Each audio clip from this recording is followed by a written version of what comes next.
Bonsoir à tous et bienvenue dans ce point de l'actualité. Ce lundi, il s'est tenu le lancement officiel du rapport d'évaluation pays du MAEP, le mécanisme africain d'évaluation par les pairs.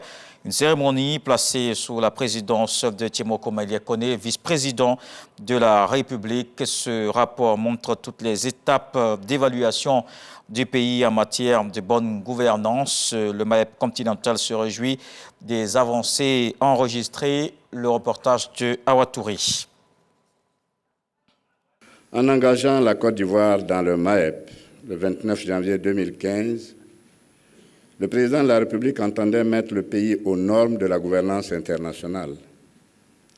Son ambition était aussi de le remettre sur les rails du développement socio-économique et du progrès après les différentes crises connues par le pays.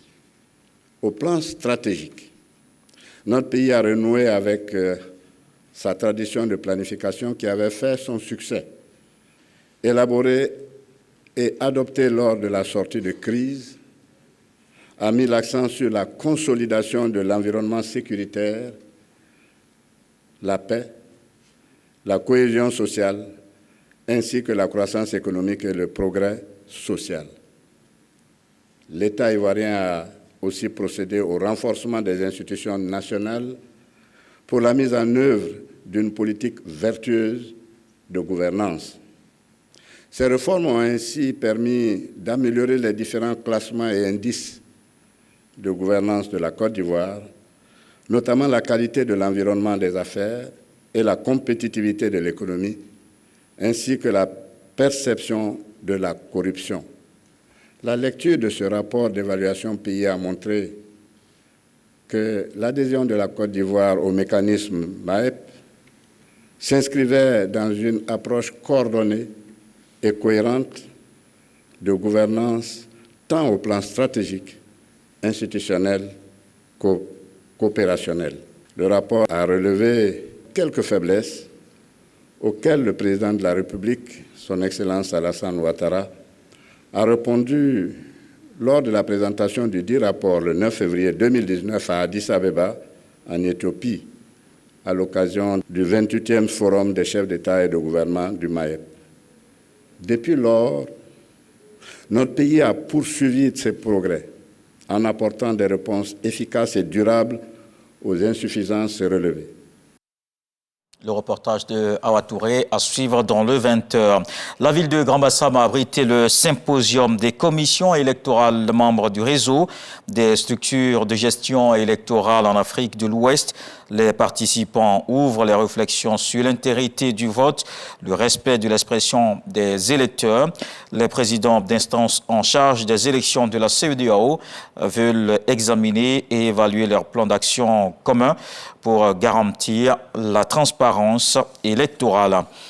Le ministère de la Justice a présenté le plan national des droits de l'homme, des actions en collaboration avec le Haut Commissariat des Nations Unies en charge des droits de l'homme.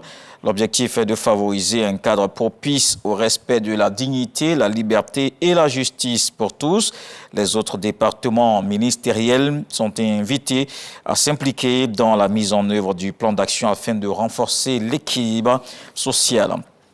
Dans le reste de l'actualité, procès du 28 septembre en Guinée, Moussa Dadis Camara appelé à donner sa version des faits ce lundi.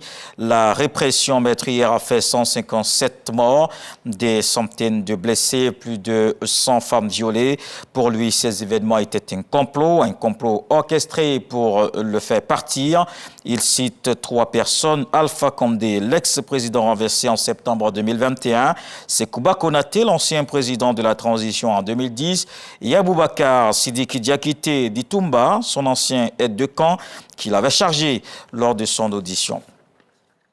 Une affaire de corruption de grande ampleur entre des députés européens et le Qatar a notamment conduit à l'inculpation de la vice-présidente du Parlement, Eva Kaili, à Strasbourg. La session parlementaire qui s'ouvre ce lundi risque d'être mouvementée pour la présidente de la Commission européenne, Ursula von der Leyen. Les soupçons de corruption au sein du Parlement européen sont très graves.